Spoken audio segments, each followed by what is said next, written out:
Hoy toca hacer un video mucho más corto del que hice la vez pasada, porque en serio 27 minutos sí puede ser un poquito agobiante, aunque explicar la ley de financiamiento no era una cosa tan sencilla y demostrar para qué iban esos rubros, pues obviamente iba a tomar su tiempo. Aún así quiero agradecerles, porque el video llegó a mucha gente y la gente lo entendió tanto en TikTok como en YouTube. Eso quiere decir que la gente sí está buscando la información y quiere saber de cómo funcionan ciertas cosas. Así que vuelvo y lo repito, muchas gracias por sus visualizaciones y comentarios. Pero bueno, a lo que vinimos hoy: ICETEX, ejecución presupuestal, María Fernanda Cabal y el estúpido de Miguel Uribe es lo que vamos a ver hoy, así que quédense porque pues vamos a aprender, pero a la vez nos vamos a reír de esta plaga asquerosa. Empezamos hoy con esta noticia donde mi Hacienda giró recursos para los créditos del ICETEX del primer semestre. Al fin se pasó la plata que se necesitaba y así también se iban a mantener las matrículas para el próximo año. Ya les había avisado que estos rubros sí o sí se tenían que pagar, que lo que hizo al principio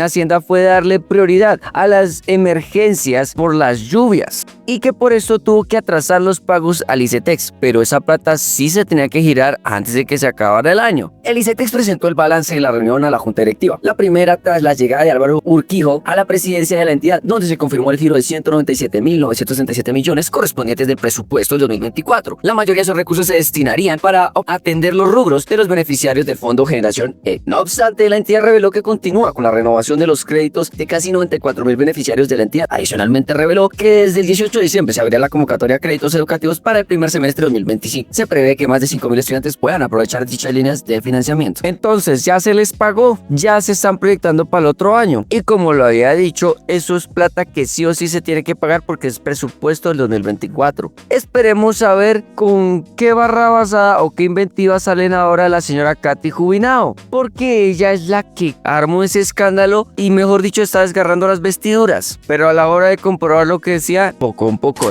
Nuestra segunda noticia o bueno tema tiene que ver con la ejecución presupuestal que ha hecho el gobierno actualmente. Aquí usted encontrará una mano de noticias en donde dicen que solo se ha ejecutado el 71%, que la plata no se ve, que en este artículo del Colombiano dice que solo va el 80%, pero curiosamente días atrás dijo que el gobierno iba a terminar en un 70%, dándose un tiro hacia el pie del Colombiano. Y así ustedes pueden encontrar varios artículos en donde habla de esto y también de las fiducias. Y la gente se desgarra las vestiduras y lloran y Dios mío, dicen que este gobierno es lo peor del siglo y que la mediocridad y que no hay ejecución y solo se escudan en eso. Pero ustedes alguna vez se han puesto a preguntar cómo ha sido la ejecución en otros gobiernos. Y antes de que usted, opositor de turno, salga a decir ay, otra vez utilizando el retrovisor, pues sí, es que toca, porque entonces yo con qué lo comparo. ¿Cómo yo sé si la ejecución que está haciendo el gobierno está bien o está mal? ¿Bajo qué preceptos? La única forma es remitiéndonos a cómo se han comportado las ejecuciones de anteriores gobiernos y así darnos cuenta de lo desastroso que es esta ejecución, supuestamente. Entonces, señores, los invito a que vayan a esta página del gobierno donde dice funcionpublica.gov. Ustedes pueden poner función pública, ejecución presupuestal histórica, incluyendo los proyectos de inversión. Cuando ustedes ven la página, ahí muestra el presupuesto de cada año. Y si ustedes despliegan uno de esos, le va a mostrar por mes cómo se fue ejecutando el presupuesto general de la nación. Cuando usted busca, el último que ha salido es el de noviembre de 2024. Usted puede descargar o el archivo PDF o el Excel, como usted quiera. Le recomiendo el PDF para un mejor entendimiento. Una vez usted le clique al PDF, le va a salir toda esta tablita así, con lo que se ha ejecutado hasta la fecha. Y cuando ustedes hacen un zoom, dice Departamento de Administración de la Función Pública, reporte de función presupuestal, ejecución presupuestal 30 de noviembre de 2024. En esta parte no voy a salir yo para que ustedes puedan verlo. Aquí ustedes pueden ver la descripción, la inicial, la adicional, la reducida, vigente, bloqueada, de todo esto, los compromisos, las obligaciones y al final el porcentaje en el que va cada uno. Y cuando ustedes bajan al final del documento, dice que para lo que va de noviembre hay un 78,26% de ejecución. Aquí saldrán muchos a decir, si ve que está mala, y Dios mío, tiene que llegar al 100%. Pero aún así falta diciembre. Y yo sé que usted va a brincar, no, pero es que diciembre en un mes no se alcanza a cumplir el 100%. Y en eso tendría toda la razón. Pero, como les dije, les traje varios ejemplos, como por ejemplo este de diciembre de 2023. Aquí podemos ver cuando nos vamos a esta parte y bajamos hasta el final, al final el gobierno en el 2023 tuvo un 89.29% de ejecución. Y ahí sí no brincaron, ni chillaron, ni se desgarraron las vestiduras, como raro, ¿no? Nos vamos unos añitos más atrás, como por ejemplo la del 2018 del narcomarrano Iván Duque, en donde otra nos vamos hacia el fondo, bajamos y este señor al final de su año solo tuvo una ejecución del 84.30%, como ustedes pueden ver acá. O unos añitos más adelante, en el diciembre del 2021, también del narcomarrano, en donde ustedes pueden darse cuenta, solo fue el del 92.85 y en ninguno de esos años se desgarraron las vestiduras. Pero aún así vayámonos más atrás. ¿Qué les parece 31 de diciembre de 2016? Nos vamos otra vez, bajamos y adivinen, solo tuvo una ejecución al final del 87.21%, pero aún así ni completa los 100. O por qué no irnos a algo mucho más viejo, como por ejemplo, no sé, el 2009. ¿Quién sabe qué presidente estaba por ahí gobernando? En donde nos damos cuenta que su ejecución fue el del 89.87%. Y así sucesivamente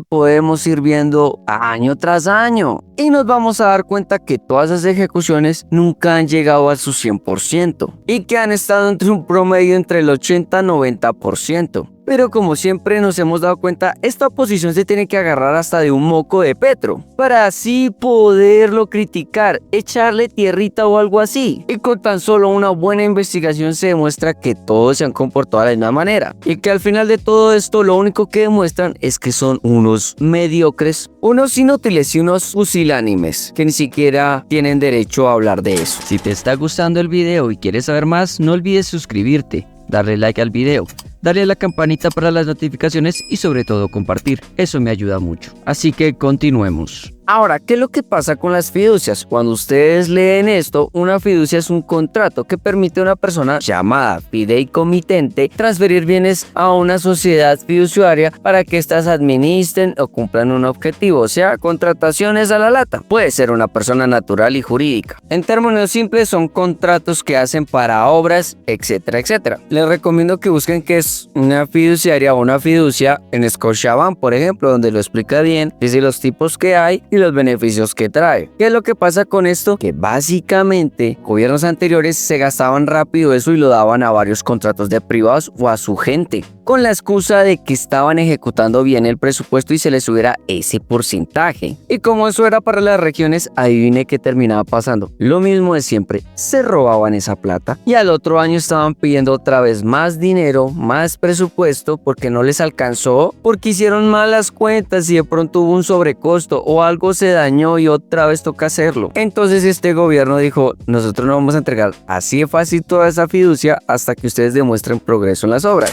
Por eso es que ustedes van a encontrar artículos como este, en donde dice que billonarios recursos que el gobierno lo tiene parqueado en bancos y fiducias en pleno déficit fiscal, y que esto va para ciertas obras. Como por ejemplo este otro artículo. Estas son las mega obras de infraestructura que tienen plata congelada en fiducias. ¿Por qué no se ha usado? Porque hasta que no muestren resultados no se les va a dar esa plata. A robar a otro lado y se cambian las cosas, y eso es lo que está haciendo el gobierno de turno. Si no se terminan de dar este año, no se preocupen, eso sigue para el otro. Y ya para reírnos de estos precandidatos presidenciales que en serio tienen huevo, tenemos a la señora María Fernanda Cabal, presunta paraca, la cual el 11 de diciembre replicó esto de la FM, y no nos extrañemos de ese medio asqueroso, en donde dice lo siguiente: el Banco de la República reportó que la deuda externa de Colombia aumentó al 47.9% en septiembre de este año. ¡Oh, Dios mío! Y la vieja esta estúpida dice, así lleva Petro este país, jugando a ser ministro de Hacienda. ¡Qué horror, qué horror! cualquier iletrado opositor verá esto y dirá, ¿sí ve cómo nos tiene endeudados este señor? No, la deuda externa ya el 47, no, Dios mío, ay, lloren y rásguense las vestiduras y que Petro comunista, Castro chavista, etcétera, etcétera. Pero como siempre, tras de que mienten, la AFM y esta vieja bruta replica sin conocimiento de causa, aunque ella sí lo conoce, pero ustedes saben que es la maldad que quiere hacer, nos encontramos con artículos como por ejemplo de El Espectador, que también por ahí lo tenía guardado hace tiempo porque yo sé que iban a salir con esa vaina, del doctor Salomón Kalmanovich, que si ustedes van y buscan el perfil de ese señor, es una eminencia en cuestiones de economía, del 13 de junio del 2022, en donde habla de se dispara la deuda externa. Y ojo a la fecha, porque Petro no es que haya sido todavía electo o tomara posesión del cargo como presidente. Y este señor dice lo siguiente: el gobierno de Iván Duque recurrió a endeudarse para inflar su gasto. Recuérdese que cuando el entonces ministro Alberto Carrasquilla intentó imponer su reforma tributaria en abril de 2020, se le armó un paro nacional que duró 28 días y dejó un saldo conocido de muertos y heridos. Al no poder exprimir impuestos, Duque decidió empeñar el país para que los ciudadanos paguemos en cómodas cuotas la deuda contraída. Y esa parte es lo más importante. Antes de iniciar su mandato, la deuda externa rondaba en el 20% del PIB, pero en diciembre de 2021 alcanzó el 30%. A marzo de 2022, el saldo de la deuda externa del sector público alcanzó un monto de 101.557 millones, con un incremento del 14% en el año completo. Si se le agrega el endeudamiento interno en la Comisión de Títulos a pesos test, la deuda pública de Colombia alcanza el 68% del PIB. Vuelvo y lo repito, el 68% de la deuda del PIB. Y de ahí para abajo podemos también leer ciertas cuestiones que habla este señor Kalmanovich, en donde dice que este señor hizo mal unas compras, que iba a haber déficit en ciertas otras, etcétera, etcétera. ¿Qué nos quiere decir esto? Que este gobierno sí se puso las pilas, sí se puso juicioso y se puso a pagar esa deuda que nos dejó el narcomarrano Duque, porque la disminuyó del 68% del PIB al 47.9%. Si no me cree, aquí hay una fuente que en serio sí hay que tenerle un poquito más de relevancia como portafolio, en donde habla que la deuda externa de Colombia sigue cayendo y en septiembre llegó al 47.9%. De hecho, ahí mismo lo dice, las obligaciones externas de Colombia completan el cuarto mes consecutivo por debajo del 50% del PIB. Entonces ya sabemos de lo que son capaces esta plaga asquerosa, sobre todo esta presunta paraca, la cual replica las mentiras de la FM y nunca muestran las cifras reales, porque obviamente se les cae súper orata y van a quedar como los mediocres que son, y pues no sé quién sería tan estúpido de votar por esa vieja, la verdad. Y nuestra última noticia tiene que ver con Miguelito Uribe, el pomposo de idiota Turbay, que ya le sacaron varios titulares, así como este: Miguel Uribe ganó tutela contra la ANT, acusó a la entidad de fraude y exigió la renuncia de su director. Y así ustedes lo van a encontrar en varios portales, es que ninguno ha querido corregir eso, en donde él ganó una tutela, y donde dijo que estos manes estaban dando malas cifras sobre las tierras y hectáreas entregadas. Según la tutela presentada por el senador del Centro Democrático, la Agencia Nacional de Tierras solo ha adquirido 52.909 hectáreas, lo que representa el 24% de las 220.000 que se han reportado públicamente. Y mire la confirmación: el senador Miguel Uribe Turbay, miembro del Centro Democrático, anunció que ganó una tutela contra la Agencia Nacional de Tierras dirigida por Felipe Armán por la difusión errónea de la compra de tierras. O sea, ni siquiera son capaces de mostrar un documento, solo fue porque el señor Duque anunció que ganó una tutela. Y volvemos a lo mismo, de donde sacan el titular de un tuit de este petardo diciendo que hemos ganado una tutela contra la ANT, Agencia Nacional de Tierras, que para confirmar que los colombianos en la entidad han comprado 153 predios y que están diciendo malas cifras y que bla bla bla bla bla. Y pues imagínense que salió este señor Hernán Felipe, el director de la Agencia Nacional de Tierras, a hablar sobre esto y le comentó a este señor cómo la estaba embarrando y cómo es tan bruto que no sabe leer las cifras, y que lo que resultó haciendo ni siquiera fue como una tutela sino un derecho de petición, porque él mismo lo dice, que a la petición que él hizo le entregaron todas las cifras pertinentes para que él entendiera cómo llegaron a ese número. Pero pues vamos a escucharlo, que esa es la idea. Sorprende la poca capacidad electoral que puede tener alguien que quiera aspirar a la presidencia de la República. Senador, nosotros de manera muy juiciosa le hemos contestado al oficio con la información detallada. Es cuestión de coger una calculadora y de sumar. Usted aduce que solamente hemos comprado 153 predios con una suma de 52.900 hectáreas.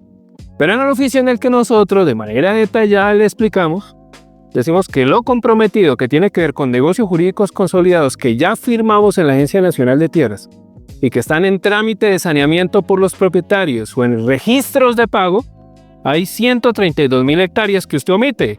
Pero también usted dice que lo donado no existe, cuando lo donado efectivamente son gestiones directas del gobierno en función de sacar adelante la reforma agraria. 2.240 hectáreas. Pero también desconoce lo que significa la extinción de dominio del Frisco, que por esa vía hemos recibido 142 predios que suman 10.598 hectáreas. Para comunidades campesinas, 198.428 hectáreas. Comunidades étnicas, en su derecho de petición está, son 71.668 hectáreas. Y procesos agrarios que tienen que ver con recuperación de bienes baldíos, de los mismos que muchos de ustedes como don Casio oponen, son 140.181 hectáreas. Si suma 198.000 hectáreas, 71.000 hectáreas y 140.000 hectáreas, le va a dar 400.000 hectáreas. Vea, senador, por responsabilidad con el país, por seriedad con el debate público, con la opinión pública, estudie los documentos que le pasa a la Agencia Nacional de Tierras y no nos haga perder el tiempo. Asuma con responsabilidad su rol. Entendemos a la perfección su afán de ser candidato, pero hoy usted, senador de la República, asúmalo con seriedad, con compromiso y con cifras, que es lo que le estamos presentando como Agencia Nacional de Tierra. Entonces, tutela no fue un derecho de petición, porque ahí en el mismo video este señor lo dice, le contestamos su derecho de petición. Y pues imagínese, el petardo ni siquiera sabe leer, ni siquiera sabe sumar, porque le entregaron todas las cifras de dónde daba ese número. Y aún así este imbécil no es capaz de hacer algo tan simple como sumar. Y es que solo es ver en la cuenta esa de la cloaca de X, de ese señor, no ha publicado ni la primera página de la respuesta que le dio la Agencia Nacional de Tierras. Porque cualquiera aquí que en toda esa información publica dónde está el error, y no lo ha hecho, denotando así que es un completo mediocre, un inútil, y que en serio lo único que hace es patalear y chillar como un niño pequeño sin poder demostrar nada. Pero volvemos a lo mismo, ¿quién vota por una persona como estas? En serio, que solo le gusta inventarse pendejadas, mentiras y no las pueden ni sustentar. Pero peor los medios de comunicación que antes ponen en sus titulares amarillistas eso, pero para publicar la respuesta de la Agencia Nacional de Tierras, ahí sí, en serio que es triste. Pero bueno, ahí ya les dejé toda la información, espero que se vean el video completo, espero que les haya gustado, y como siempre les digo, ya saben, lean e investiguen, y no siendo más, pues, nos vemos.